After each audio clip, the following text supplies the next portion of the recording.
Hello everyone, I'm Kristen Johansson from the Multicultural Communities Council of South Australia.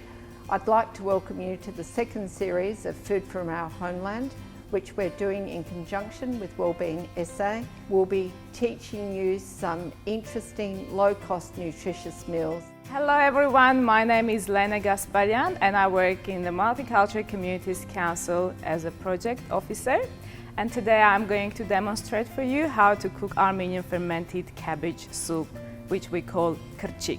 In Armenia, it is popular in late fall or in winter time. Harvesting is normally done throughout autumn, which is in our hemisphere, it's September, October and November.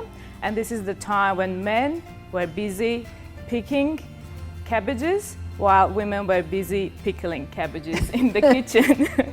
So family members work hand in hand to make sure they stock up for winter. Why so? Because in Armenia, winter lasts 4 to 5 months and it gets really cold and some roads can be closed. Even some doors of the houses can be closed. You cannot come out from your house. So families had to make sure, women had to put their management skills, their best foot forward to make sure they have enough food to feed their families for 4 to 5 months. Lena, you told me that this was one of your favourite dishes when you were a child. Yes, I remember Grandma used to make this at winter time because we will start fermenting cabbage probably late autumn. So it takes up to 2 weeks to ferment cabbage and then we will eat this food as a main dish in our family. Okay, and Lena, I know because we work together, you've said that when you were a child in Armenia, sometimes it was quite difficult. I remember you talking about one cold winter where you didn't have very much food available. Yeah, so especially this is going back to long time ago when we even didn't have electricity, the cold times, which are unfortunate times. And lucky enough, we had all these pickled vegetables handy, so we could mix bits and pieces together and make food available. Actually, we have fermented cabbage on our table with every meal. I think it's good to clear your guts before you get into the other foods. Okay, so that's a bit like kimchi. We had a Korean woman on our staff for a few years and they have kimchi every day with their main meal. Yeah, it's good. And now I ferment my own, so I will buy cabbages very cheap in the central market or go to your local markets, support local South Australian produce. So it's really cheap and it's very easy to make. So first thing to do is we are going to wash our cabbage and drain and set aside for the moment. So while Lena's washing the cabbage, I know when she was looking to make this meal, because it is a childhood favourite, she tried several versions of bought cabbage, but none of them were as good as the cabbage you make yourself at home. Lena, that's a really important step, isn't it? Washing the cabbage to get the salt off. Yeah, you have to, Kristen, because the last thing you want is to have salty meal. You can always add salt at the end if it is lacking of salt, but it should be fine for the moment. Okay. Yeah. And as you mentioned earlier, some of the store purchased bought cabbages can be vinegary taste or can be really salty. So it's very important to make your own. So you can see Lena's only using part of a cabbage in this dish. So if you actually pickle a whole cabbage, that gives you quite a few meals. So next we are going to chop up the onions and then saute them in a little bit of olive oil. We will add the oil little bit at a time. So those are white onions that you're using? Yeah, you know what's funny, Kristen, in Armenia we normally use red onions, but what I found in Australia is red onion has a bit sweeter taste. You've noticed that with a few foods, haven't you, that they actually taste different in Australia? Yes. And some of the other people at the Multicultural Communities Council, or MCCSA, have said the same thing, that some food they buy in their home country, grown here, tastes differently. I'm just going to add some oil and start frying. We will go low to medium heat because we don't want to burn the onions. So we start sauteing the onions in a minute. So would you normally eat this for lunch or for dinner? This was a big dinner, so families used to get together and share a meal in the evening. So we would use Armenian bread, lavash, which will break it up in the dish. Okay. So in Armenia, you can make lavash, which lasts for a long time. It has long shelf life. So I remember in the villages, especially when I was traveling to visit some of our relatives, they will make lavash and then store it for, I think, up to 40 days. So you take it out, they're dry, so you just sprinkle water and then it just gets back to normal state. So you get the dried lavash, you sprinkle the water on it, and it freshens it up. Okay. And then you have it with a meal. Yes. Kristen, can I ask you for a favor? Can you stir the onions for me while I'm chopping the potatoes? Sure. Happy Thank you to so do much. that, Lena. Thank you. And we cut in small pieces so it gets cooked quicker. So the pieces are about 2 centimetres, 2.5 centimetres. You can do bigger or smaller to your liking. And a lot of children, you said, eat this meal as well, so you don't want it too big for little mouths. So next thing which I'm going to do is to pour some water into our cracked wheat. For gluten-free option, you can use quinoa. And I'm going to use later on flour just to thicken the soup. So for gluten-free option, just use cornstarch. And you can have a vegan and gluten-free meal. You are doing a great job, Kristen, there. Oh, thank you. It's good being the sous chef. So we're cooking on an induction cooktop today, which we're not so used to. If you're doing it on your stove at home and you know what low to medium is, this will probably only take you 2 to 3 minutes to step. All right, they're sizzling away, Lena. I reckon they're nearly there. So next thing which I like, and this is my favorite thing, use paprika in an oil. The smell of paprika when it hits the oil is like amazing. This used to be my childhood favorite things to do. So, Lena, a lot of people don't know quite where Armenia is. It's a very small country. How would you describe it to people where it is? So we are neighboring Iran, Turkey, Azerbaijan and Georgia. And it's a fairly small population, isn't it? Just Yes. a couple of million people? Of million people, because Armenians spread around the globe over 100 years ago. So Kristen, I'm just going to interrupt now and just put the garlic a little bit in here. In you go. And I keep stirring? Yeah, keep stirring. Keep stirring. All the time. So when you were a child, did your mum get you to cook with her? Not at all. I used to live in a big family, so grandmother, mom and auntie, they were always lining up who's going to cook the next meal. And you cannot have too many cooks in the kitchen or too many chefs in the same kitchen. So I didn't get to cook, and I had to learn cooking when I moved to Australia, and I had to be self-sufficient, look after myself, learn how to cook. So that's why you're spending so much long looking at recipes and going back through the traditional thing to make the stuff that you had when you were a child and in Armenia. Yes, and funnily enough, in Armenia we didn't have like Chinese restaurants, Italian restaurants as much, or if even we had a few, they were not affordable for a family like ours. So when I moved here, for me it was like a big deal going to a Chinese restaurant and learn to cook Chinese food or Italian food. And it's good to now go back where I come from and being able to demonstrate you this dish from my childhood. So it's starting to turn into a paste, Lena. What are you going to add now? So now I'm going to add some tomato paste in it.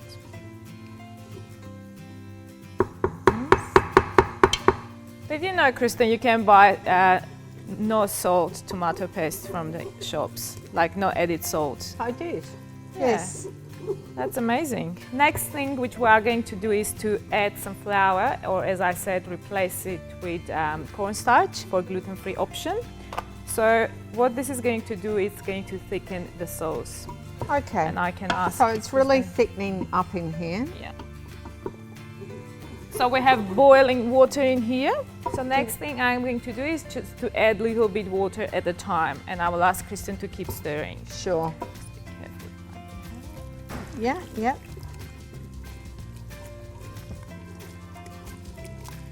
So imagine you're making a cake and you're slowly adding the liquid. So it does stick a little bit to the spoon. Yeah, and I will add a little bit more water. So now it's quite running as Yeah. Lena's pouring all that water in. Okay, so now it is very like a soup stock. All of the bits that have been added are floating in it. It's quite thin. So next thing which we are going to do is to chop our cabbages. Fermented cabbage will go in first. Because it's sour, it takes longer to cook, so we will put it in first. Just make sure if your cabbage has a core, just remove it. It's unpleasant in the soup to have a core cabbage because it doesn't get cooked as much. But just make sure you take this out as you go.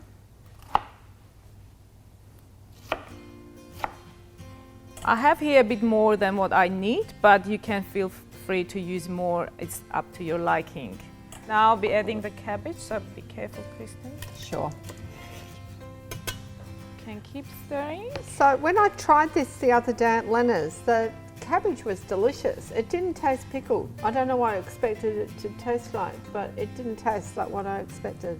Because And we it don't was- use vinegar to ferment it, so once you wash it, it's quite light to eat. I just like it eating Yeah, like it raw. was light to eat and it was slightly crunchy, which was also nice.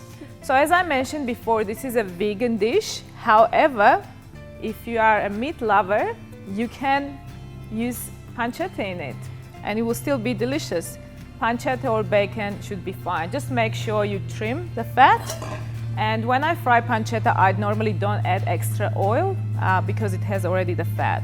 So the pancetta you can add while you're cooking the onions, or you can add at the end as a garnish. So as you can see, we didn't add during the soup because we want to get vegan dish. But at the end, if we would like, Kristen, if you would like, you can add pancetta to yours and tell me how you feel. Okay, that sounds like a good idea, Lena. And nice that you can make it vegan for those who don't want to eat meat, but for those who do, they can add it at the end. So this has probably been about 5 minutes. Is it time for the potatoes to go in now? So potatoes take slightly longer to cook. So we'll add potatoes, and after it has been cooked for another 10 minutes, we will add our cracked wheat, which has been soaked in the water. Yeah. With this dish, you can use any type of wheat, cracked wheat, bulgur, coarse wheat, whatever you have at home handy. But in this particular recipe, I like using bulgur, which is cracked wheat. You know, in Armenia, we use the steams as well. Well, I've noticed in Australia, people don't. Yeah, in Australia they don't, but I've actually started using the stems more in soups and sometimes when I'm making dishes, I'm cutting them up finely and putting them in. I'm just going to use because we say the nutrition is in the stems as well. You know, in Armenia, thyme is different. We call it mountain thyme. We call it actually urts, but you can't find it in Australia. So it's probably drier, is it? Like some of the rosemaries that are grown on mountains in the Mediterranean, they're more pungent. I'm going to use some dill as well, Kristen, in this soup. So this winter dishes mostly, Kristen, we'll be using like dried herbs. Okay. So Because in winter we don't have fresh. so people are drying their own herbs in the same way they're pickling their cabbages. That's and correct. drying their meat and stuff, getting ready for winter. For winter. Kristen, can I ask you for a favor? Sure. Can you just keep stirring the soup? Because what happens, cabbage can stick to the bottom of the pan, especially if you are cooking on a big medium heat. So it's always good to make sure. So this is fine, I think, Lena. It's not sticking. Shall I put the lid back on? Yes, please. Add the bulgur and cook it for further 5 to 10 minutes. This will depend if the potatoes are cooked. And after that, we are going to turn it off and add our fresh herbs and the remaining salt if needed and so forth. So I've just added bulgur to the dish. You can soak it in cold water or you can add it as is. It's up to your liking. I normally soak it so it is easier to cook. So Kristen, while we're waiting, can I just get to start on pancettas? Just fry. Sounds like a good idea. I'm hungry and ready to eat. At this stage, I won't be adding any fat or any oil to this and see how we go. And while we are waiting, I can start on the onions. Okay, well, the potatoes are nearly cooked. Lena, I tested them a minute ago and they're So we'll coming have along it all. nicely. That's nice. So we can add, Kristen, then the fresh herbs. Sure. Because we turn the stove off. Herbs go in. I'm going to add chili. Actually, a little bit of kick brings out the flavor very much, so I quite like it. So that's a dried chili, That's Lena? a dried chili. You can use powdered chili, whatever you have at home. I'm going to use ground black pepper and mixed herbs. I have parsley, dill, and some of the thyme. So I'm just going to put that one. Okay, so we've got fresh and dried Yes. herbs in there. Now I'm going to slice the shallots and then we're going to fry it. First time I saw shallot was in Australia. In Armenia we don't have shallots. You don't have No. shallots. So what would you use for an onion garnish? Just a red onion. So how many people would this soup serve? I would say 4 to 6, depending if you are having this as a meal. If you are using bread with it or if you are adding pancetta, then it will fill you up quicker. Okay. But if you are having just a little bit, it will be probably 6 people can have it with bread on side. So Lena, I reckon this pancetta's Yeah, ready. What do you it think? looks Would good you and it smells like good. me to take it off? I can be a good assistant Oh, sometimes. there you go. We can swap back and forth. So we're using paper towel to drain excess fat from pancetta, Kristen. Oh, good idea. Just add a little bit of oil and see how we go. If needed, I'll add some more, but only 1 tablespoon at the moment should be enough. Okay, so now for the healthy food. Healthy food. Healthy food is good for you. I think our soup is ready. All these herbs are coming through. That's great.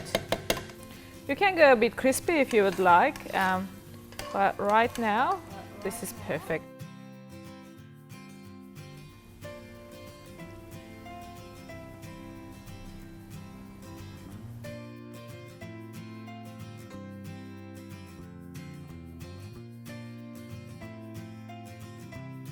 Welcome, Karen. Thank you so much for giving us a bit information about the nutrition aspect of the food. I'm really interested to know. It's a pleasure, Lena. The food smells delicious. Can I say that first of all, and looks very appetizing and delicious. Today, I'd like to just talk a little bit about that and how you can keep yourself healthy. The Armenian culture is an interesting one, and it's one I didn't know much about, but I have been reading a little bit of background. And we draw on a food culture of over 2,000 years old with lots of surrounding influences from countries in the region. So it brings a beautiful, interesting mix of flavours and textures and old traditions to your dishes. Now, there's a couple of things I'd like to talk about, particularly with some of the weapons that you've got in your recipes that are excellent for weight loss, diabetes, lowering your blood pressure and improving your gut immunity. So tick, tick, tick for me. Tick, tick, tick, tick, tick. So I think I'd like to start first of all on this little grain. I don't know if you can see it. I mean, I say burgle, but you pronounce it a little differently. We say bulgur. Yes, like quite guttural. Yes. It's a very cheap grain. A lot of people will know that as probably by the name of cracked wheat and have eaten it in tabbouleh. It actually comes from the wheat berry, and it's a grain that dates back over 4,000 years. So it's a very old grain. When we talk about ancient grains, this is an ancient grain. It does need, I think the soaking is good beforehand. It speeds up the cooking time, but when you use it in a salad, you also need to soak it. You can use it in stir fries and all sorts of things. But it's very good for weight loss. And the reason why it is good for weight loss is when you eat foods like tabbouleh that are the whole grain, they're full of resistant starch and they make the gut feel fuller for longer. So you find that you can eat that for lunch, and then you won't probably need to eat again for dinner. So these are good foods to have in that diet. The resistant starch also helps to lower your blood glucose level or your blood sugar. So it's good for helping fighting diseases like diabetes. It's really good for your gut, feeding your good gut bacteria. Second thing is your fermented cabbage. Fermentation is such an old, probably one of the oldest methods of preservation. So the cabbage is high in fibre, high in vitamin C, so it's a really good food to have, and it's very inexpensive, as you say. And it took your culture through their very cold winters. So, Yes. you know, it's a win-win on all levels. So increasing your fruit and vegetables, reducing your salt, increasing your fibre, these are all good things for your health through the winter months, and to boost your immunity. With things like tomato paste, you really need to be a warrior in the supermarket and read all the labels. 2 + 5 vegetables. So this is a slogan we use to try and get people to eat more fruit and vegetables. If you just eat more veggies in your diet, it's the one thing that can make the biggest difference to your health. So you've got quite a few vegetables in this dish. You've got the cabbage, the onion, the potatoes, you've got garlic for flavouring, you had the tomato paste, and you've got an abundance of fresh herbs, all full of antioxidants, all good for anti-inflammatory properties in your body. So a great dish from that perspective. So well done and a great choice. Now look, if you've just got a small garden, or even if you have no garden but you've got a couple of pots you can put outside, you can cheaply and easily buy your fresh herbs that you can pick and just use as you go, because often we buy a whole bunch of herbs for a dish and it sits in the fridge or in a jug on the bench, and it ends up going off. So just planting a few basic herbs that you use regularly is a good thing to do. But the smell of the oils coming out of these herbs, particularly this thyme, and you've got the dill and the parsley, is just amazing, isn't it? Just amazing. So fresh is best. It's not always possible to have fresh, I know, and we've used some dried herbs today to really lift the flavour, but if you can get the fresh herbs, they really do make a difference to the dish. So we've got an economical soup that's high in flavour, packed with all sorts of things that draw out those flavours. We've got a dish that's seasonal, so it suits the climate. It's a slow, wet dish for winter. So the way forward, I would say, is the healthy way forward. It was great to have all your advices. So now I know at least what each ingredient stands for and how good it is for my body.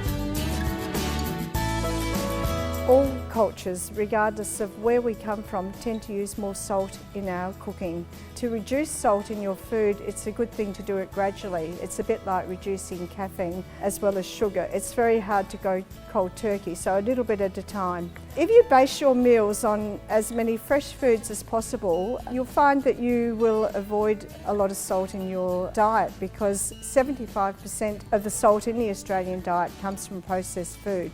The reason that there is such high concern for salt, it's linked with hypertension or high blood pressure that I'm sure everyone has heard of. High blood pressure is directly linked to cardiovascular disease and to stroke. Consider other ways to bring flavour into your dish if you feel that the dish is not tasty enough. Think of your curry spices, your fresh herbs, dried herbs, to really bring out the flavour in your dish. And you'll see some of these examples in the recipes today with people using fresh rosemary and sage, garlic, the sweetness of onions cooked down slowly to add flavour to your dish. And all of these things will help give you the road to a better health.